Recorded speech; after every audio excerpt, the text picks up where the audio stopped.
we want to act like the tortoise, pull our head in the shell and kind of dismiss it and, well, it's not affecting me.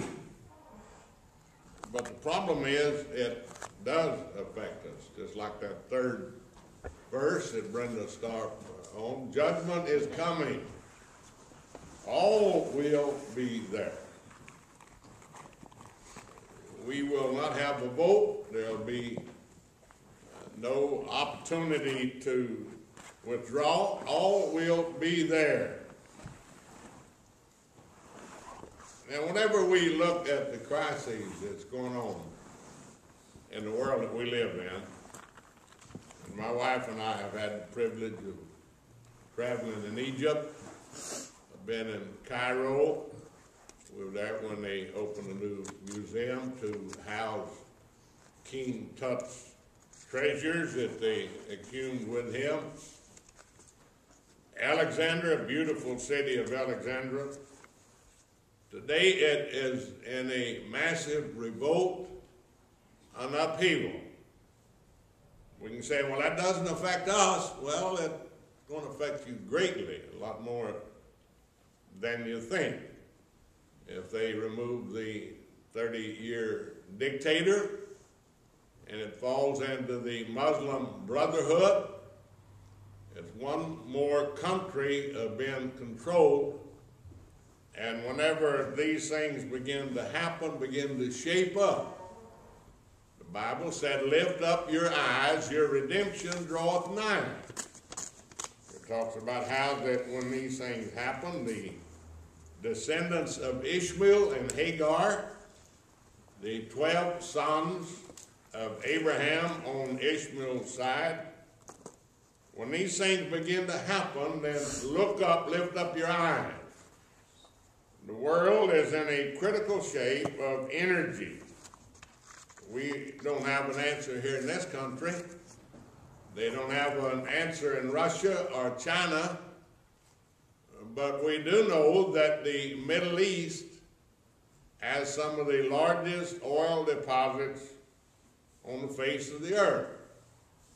So Russia and China are greatly concerned about what's happening in Egypt and whether the king will be replaced, will remove himself, and a dictator, which he is, but he's a dictator that's been friendly to the United States for 30 years.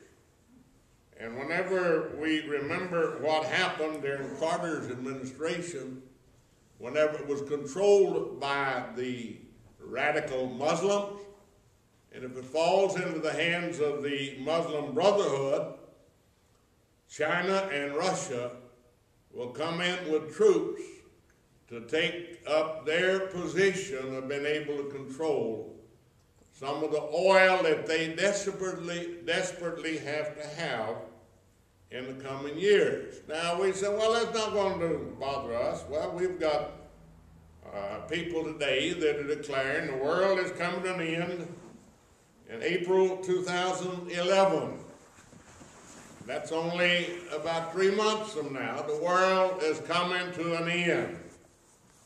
And they have their charts and graphs that they can show that the earth was created in 6 days, and on the Sabbath day God rested. So they count back and they can claim, they can tell you the day that Adam was created and planted in the garden. I remember as a small child that didn't pay too much attention to what was going on in the Tabernacle Baptist Church, but some of the messages that they would bring, and Dr. Bendy Johnson and the evangelists that come by would bring fear into your heart. That talk about there was a day coming whenever you'd neither be able to buy nor sell without a name or a mark of the name 666, a mark of the beast. They talk about the 144,000. They talk about a one world government. Those things were absolutely impossible on that day. They talk about how the witnesses, the 2 witnesses, would be killed in the streets of Jerusalem. And the whole world would be able to view this simultaneously. And it was easy to scoff and say these things cannot happen. I'd like to remind you that today they have happened in our lifetime. All over this world, even in the tribes to where that the Amazon jungles and the Java jungles and some of the places that we've been privileged to go to, that they're all numbered. We're all numbered.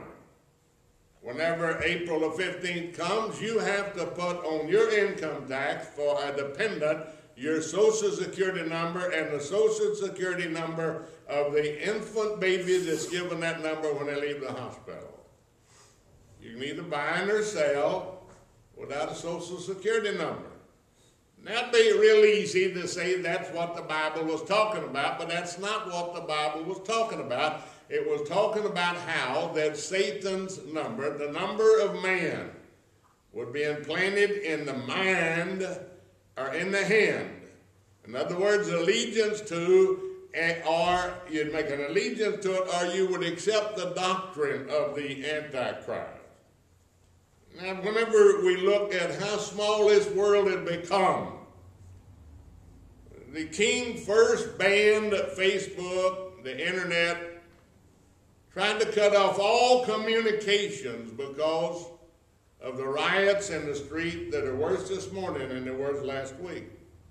They have tanks sitting out there and people crawling all over the top of them.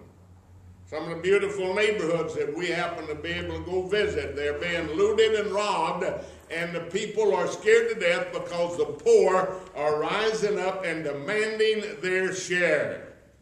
The Bible predicted this over 2,000 years ago, some 3,000, 4,000 years ago. But how foolish it is to believe the Bible. Now that's what they tell us, and that's what they tell our children when they go to school, that you got to have a separation of church and state. Because you know that the Bible is some kind of a fantasy, it's some kind of a theory that has been perpetrated upon mankind generation after generation.